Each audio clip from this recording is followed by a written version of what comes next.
From a letter by J.R.R. Tolkien to Milton Waldman, 1951. My dear Milton, you asked for a brief sketch of my stuff that is connected with my imaginary world. It is difficult to say anything without saying too much. The attempt to say a few words opens a floodgate of excitement. The egoist and artist at once desires to say how the stuff has grown, what it is like, and what he thinks he means or is trying to represent by it all. I shall inflict some of this on you, but I will append a mere resume of its contents, which is, maybe, all that you want or will have use or time for. In order of time, growth, and composition, the stuff began with me, though I do not suppose that is of much interest to anyone but myself. I mean, I do not remember a time when I was not building it. Many children make up, or begin to make up, imaginary languages. I have been at it since I could write, but I have never stopped, and of course, as a professional philologist, especially interested in linguistic aesthetics, I have changed in taste, improved in theory, and probably in craft.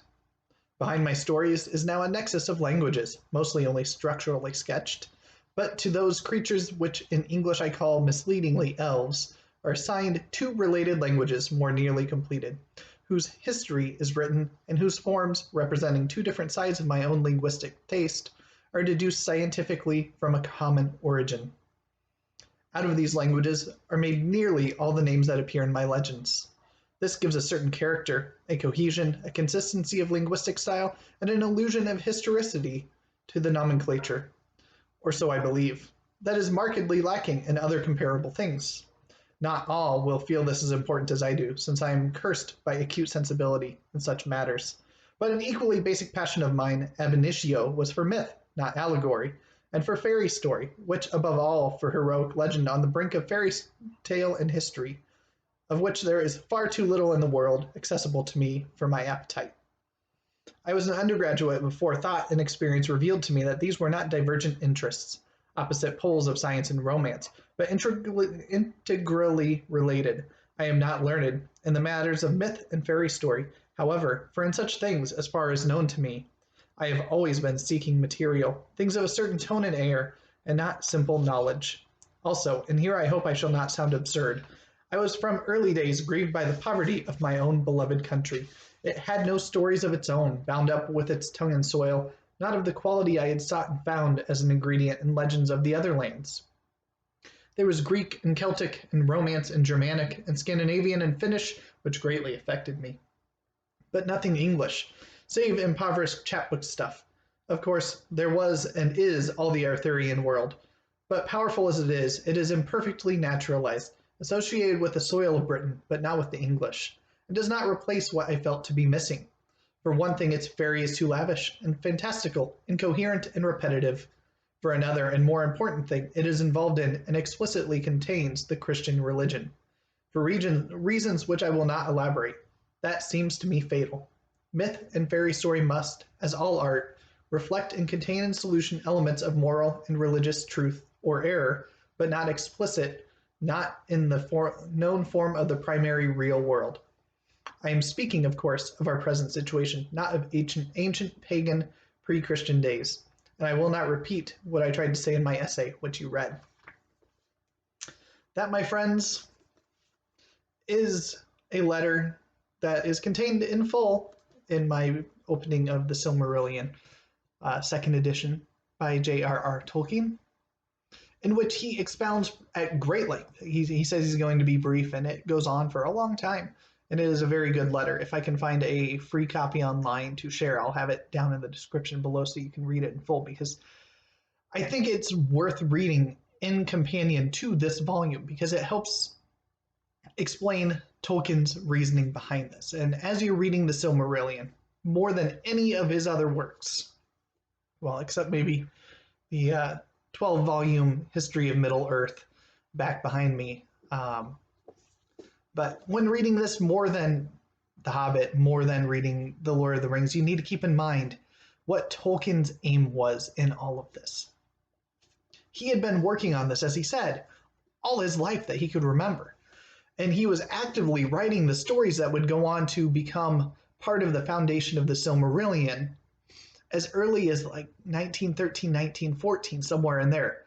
which is many years before The Hobbit came around, before The Lord of the Rings was even a fragment of thought in his mind. He had been working on this foundation. And the reason behind that was that he wanted there to be a myth for his country. And as a philologist, he wanted to have a race of creatures that would speak these languages that he had been creating, and those became the elves. And those are two very important things to remember as you're reading this, is that this is his playground for the elves to come and speak and breathe and live within his language that he created for them. And he wanted there to be a myth. And as he kind of describes there, not a myth steeped in real world Christianity, which he was a firm devout Catholic. So he very much believed in a lot of the Christian faith, and you can see a lot of it mirrored in here. But he wanted something that was free from it, that has echoes of it, that has allusions to concepts that are fundamental without being explicitly stating those things in the way that maybe an allegory would. And that's one area where him and C.S. Lewis always tended to diverge. Lewis, I mean, if you've read Narnia, you know how overwrought with allegory and beating over the head Christian elements it can have in there. And that's not necessarily a bad thing, but that was a different way of reaching folks. Now, I'm going to try to keep this around the 20-minute mark, which may not be easy since I'm just now starting to talk about the readings for the week, and we're 7 minutes in. But I wanted to make sure that I mentioned there are two other co-hosts with me, Steve Donahue and Scott Danielson. Scott has already made his video. I've watched it. It's fantastic. I'll have that link down below. And when Steve's video goes up, I will also add that into the description down below so that you can watch both of those. And Scott covers a lot of good ground. He is our first-time reader of the Silmarillion, and I found some incredible value in his video and hearing his thoughts. And so we read the Ainulindale, the Valaquenta, and the first 7 parts, the first 7 chapters in the Quinta Silmarillion. And the Ainulindale opens up with a bang. It is the creation myth for the world. Tolkien uses music with it. You are introduced to the Einar. Scott goes into really good description on it, so I don't want to spend a lot of time on the Ainulindale. I'll just point you to watching his video instead. But it is beautiful. It is very readable. It is one of the stories that will reach out, grab you, and pull you in. I absolutely love it. You're introduced to Melkor, who is, of course, the Satan-like figure who, it states explicitly in here, has more power than any of the other Einar. So any of the other people that are helping Iluvatar create the world, Melkor is numero uno, just behind Iluvatar. And then we go to the Valaquenta, which has a very, very different reading style. And this is where you can see the diversion from what you might expect if you've come to this after reading The Hobbit and The Lord of the Rings. You get to the Ainulindale, it's great, it's a nice little creation story, you're enjoying it, you hit the Valaquenta, and oh my gosh, name city. Like, everybody's got 17 names and different descriptions, and you're introduced into a whole host of characters, and you just have to wonder, how on earth am I going to keep all this straight? I mean, I think you've got the meme of the person, they've got the cork board behind them with all the red threads, going all around, and you feel like you've got to be that kind of a person to keep it all straight in your head. It's information overload, and I'm going to tell you that you don't have to keep all of them straight in your head, especially the alternative names. Now, on occasion, those things will pop up. The wonderful thing about right now, you run into something you can't remember who on earth they are, who on Middle Earth they are. Go on Google, type their name in, you can find something on them to refresh. Oh yeah, this is who they are. You don't need to keep incredible notes to still go through and enjoy the story. But it can be really tough to read. And I understand that. Now, Tolkien does do something great in the Valaquenta. So after you get introduced to all these characters, he takes time and says that among them, 9 were of chief power and reverence, but 1 is removed from their number and 8 remain. The Eritar, the High Ones of Arda. And so he's listing the 8 names that you really need to pay attention to, and these are kind of the big players. Think of the pantheon of Greek gods, if you will. There are so many of them out there, but most stories contain the same familiar names because they're the big players. They're the ones that recur in most of the stories, and the other ones may come and go, but these are going to be the central ones. And so it's nice that he calls out who these are. So you've got Manwë and Varda, Ulmo, Yavanna and Aule, Mandos, Nienna, and Orome. So, though Manwë is their king and holds their allegiance under Eru, in majesty they are peers, surpassing beyond compare all others, whether of the Valar or the Maiar, or of any other order that Iluvatar has sent into Ea. And so then it goes into talking about the Maiar and the enemies, and it's giving all of this background. And one of the great things, so here in the Valaquenta, you're going to get to see 2 familiar names coming up. Let's see here. So when it's talking about of the enemies, it's talking about Melkor. Let's see where I should start. So 4 of the Maiar, many were drawn to the splendor in the days of his greatness, and remained in that allegiance down into his darkness, and others he corrupted afterward to his service with lies and treacherous gifts. Dreadful among these spirits were the Valaraukar, the scourges of fire that in Middle-earth were called the Balrogs, demon of terror. That's not the last time you're going to see Balrogs pop up in here, even in the part that we read. But it gives you kind of their creation story. So they are corrupted Maiar who have gone to Melkor's side. And then among those of his servants that have names, the greatest was a spirit whom the Eldar called Sauron, or Gorthaur the Cruel. And in his beginning, he was of the Maiar of Aule, and he remained mighty in the lore of that people, and all the deeds of Melkor the Morgoth upon Arda. And his vast works and the deceits of his cunning Sauron hid apart, and was only less evil than his master, in that for long he served another and not himself. But in after years he rose like a shadow of Morgoth, and a ghost of his malice, and walked behind him on the same ruinous path down into the void.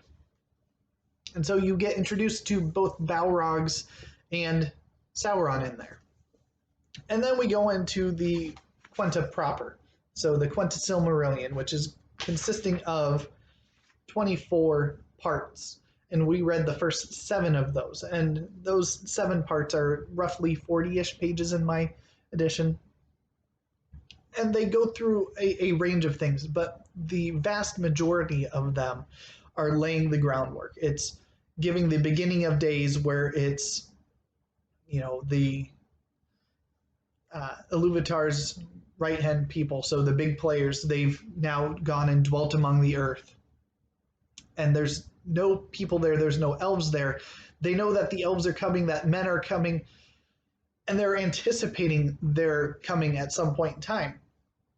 And they're kind of paving the way and preparing things and looking forward to the day when these creations that they saw reflected in their song of creation will come and dwell upon them there. And so eventually you get the elves that come, and there's a big war that gets waged in a very short span. I mean, you can almost blink and you miss it, between Melkor and the others. And Melkor gets defeated, and he's banished for a long time, and that he kind of pops out of there for a couple of the chapters, and then he comes back in towards the very end of the ones that we read, where he comes back and he goes forth and he's giving words of repentance and, oh, I'm so sorry, I messed up, let me come and work among these and make reparation for the damage that I've caused. And surely not everybody buys it. It mentions a couple of names that don't fully believe him, but he's kind of forgiven. And then we see in chapter 6, Fëanor, which is where it begins to get good. And this is also when Melkor gets unchained, but Fëanor is given a background and he's going to become a big player into chapter 7 because he is who creates what are called the Silmarils. And Scott goes into a great talk about where the Silmarils come from, what they are. So again, I'll point to his video for that. But it says that Melkor lusts after them and wants them for his own. And so he does what deceivers do well. He sows discord, which is the same thing he did in his song during the Ainulindale. He sows discord among all these different people and gets them to start mistrusting each other. And it raises the question at one point, even in here, of once everything kind of blows up and comes to a head, well, Melkor kind of hinted at all these things that would come, but it was these people and their actions based on that information which brought it all to pass. And so there comes to an exile, and Fëanor and a whole host of people go off into an exile, and then Melkor comes at the very end of that chapter, and he tries to convince him to come to his stronghold, to come and bring the Silmarils to where they would be safe, and that mentioning the Silmarils is his downfall, because it makes Fëanor say, wait, whoa, hold on. I see what you're at here, and kicks him out and sends him away because it wasn't time for that conflict to all come to a head. So Melkor went sulking away, and that's going to resurface as we go. And the Silmarils from this point on become a very central player for most of what we're going to see. We're going to have more chapters that are going to be more like a mythological history, which Scott also mentioned, that so much of it reads like a mythological history, and that's, I think, was Tolkien's intent. Tolkien, in a lot of his letters, if you read his full letters as he's working on this and writing on this, and as he's got goes through getting Hobbit and The Lord of the Rings published, and there are people clamoring for more, he wants to publish this. Tolkien wants this to be what he gets out there into the public, but he knows it's not marketable. He knows that the fan base that would want to read this is going to be so immensely small compared to the fan base of The Hobbit and The Lord of the Rings that surely nobody would ever actually be interested in this stuff. And Tolkien worked on these for so long over the course of his life. He refined them so often, made so many changes. And what Christopher Tolkien did here was he compiled basically the most finished versions of these stories and put them in a package that kind of makes sense, that tells kind of an arc of a narrative of these early ages in Middle Earth.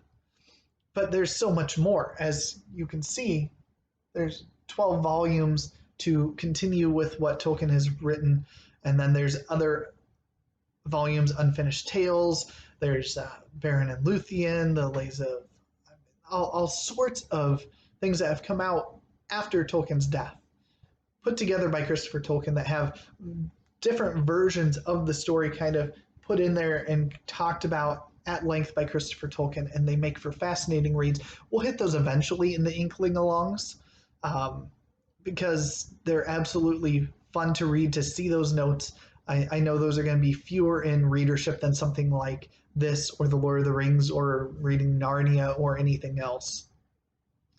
But they're fun to go through and to talk about and to see that behind that curtain, because how often do you get to see behind the curtain as that author is creating things and working on things and laying all this groundwork? There's a reason why you can read The Hobbit, why you can read The Lord of the Rings and feel like it is a vibrant, living world, because he'd been working on this all his life. He knew all this background. And as Scott correctly points out, you're probably not ever going to, if this is the first thing that you picked up, if you had never read or watched The Lord of the Rings or The Hobbit, and you picked this up to see what this is all about, you'd probably stop. You probably wouldn't go on, because this is a very different kind of read. It's a different style of read. It's mostly one where it's giving you the background. It's giving history. It's giving myth and world building, and it's more focused on that than on telling stories. There are great stories in here. When we get into I don't think in week 2 we get to the big ones, but in week 3 we start hitting some of the really big stories in here that are just absolutely amazing and arguably could be considered to be better than some of his other stories that he does in The Lord of the Rings and The Hobbit. And I'm excited to get to those. And I hope Scott sticks around to get to them, because that's where your payoff is going to come. You've got all this foundation being laid, all this groundwork that's going into the creation of Middle Earth and this history and all this depth. I mean, when we're into the 4th age at the end of The Lord of the Rings, it's been like 4,000 years. There's a lot of ground that you can cover, and it's here. We have access to at least the major parts of it. And Scott also mentioned that this is kind of like what the hobbits might have grown up reading, and he's not wrong at all with that. I believe it might not be made explicit in here, but it is in some of his other things, like the Book of Unfinished Tales, where it's elves are passing down this information, these legends, to humans, to other races, to other people, and giving them this information so that they know the history of what has come before them. And so there's one last part in here that I wanted to make sure I talked about, because it's interesting. Maybe I don't need to read it for you, but there's 2 parts of note in here. It gives our creation myth of the dwarves in here. And it's one of the Ainur make the dwarves for themselves. So outside of the song, they made these creatures, and when they've been made, they're just puppet-like. They aren't doing anything unless he's actively thinking, this is what you need to be doing. And Iluvatar confronts him about it and says, why have you made these? And he apologizes, and he says, essentially, I wanted to have these creatures to go about to watch them grow and to develop and to make great things. And Iluvatar says, well, you need to destroy them. They weren't part of the creation song. They can't be here. And so he goes to break them, and the dwarfs start cowering away. And Iluvatar, turns the tide there. That's the eucatastrophe in that story, which is a very Tolkien term of the unexpected joy coming out of expected sorrow, where he's expecting to have to destroy his creations, and now he's been told, hey, because your heart was in the right place on making them, and because you were willing to destroy them and follow my direction, I will allow them to be here, but they have to wait until the promised people have arrived. So until the elves get to the land, until the men and all of the things that have been sung about come into their time, they have to rest, but then they'll come out. And so that's the story of how the dwarves kind of come about, is they are a creation of one of the Ainur. And I'm sorry that the name of which one it was is escaping me right now. I think it was, let me just get that, because that's an important one. It was in the chapter 2 of Ole and Yavanna. So it was Ole who did the work. So, so he made the dwarves. And then we get to learn about the creation of orcs. And that's another one, kind of a blink and you miss it sort of little nugget that's dropped in there. But it is Melkor that made the orcs. And how he did it was he took elves, he captured elves, and he corrupted them until they became orcs, because he couldn't make something of his own. And that's a good reflection of how the corruption, the evil, can't breed its own thing. It can't create things. It can only corrupt things. And so orcs become corrupted elves. So that's how that all comes about. And that's Melkor's twisting on Iluvatar's plan. But if you caught in the Ainulindale, every time Melkor came out with discord, Einar wove it into the song and overcame it. And it was until the 3rd act, the very final piece of it comes out in the songs, that it becomes finished, and Iluvatar kind of puts his stamp on it. I mean, he's got an answer to everything Melkor is going to do, that has done, is doing. He has those answers. He knows where it's going to go. Melkor, in spite of all of his best efforts, is going to be thwarted. We know that because when we're in The Lord of the Rings and The Hobbit, he's not there. Melkor no longer is a big player. It's now Sauron, one of his right-hand henchmen. But even then, we know how that's going to end. It's not going to end well for Sauron in the end. It does for a while, but not in the end. We're going to get to see a lot of fun players come into the things. We're going to get to see Shelob's mother, Ungoliant, at some point in time, which is going to be wonderful. I'm going to love that when the Ungoliant comes out. There's so much goodness in here to come. I'm not going to lie and say that it's an easy read, because we all know it's not. If you're reading along, you know it's dense. You're probably going slow, and that's okay. And again, you don't have to try to retain everything and remember every big player. You'll be able to get those big little moments along the way. And so the one other thing that I would recommend as a supplement to this, if you're interested in learning more, to getting more in depth, or to just hearing things talked about at length, part by part, in order to help it kind of stick and retain what you're reading, there's a podcast out there, the Prancing Pony Podcast, and they do a fantastic job. They actually started out with their very early embarking. They went through the Silmarillion and talk at length, like over an hour on each part as they're going through.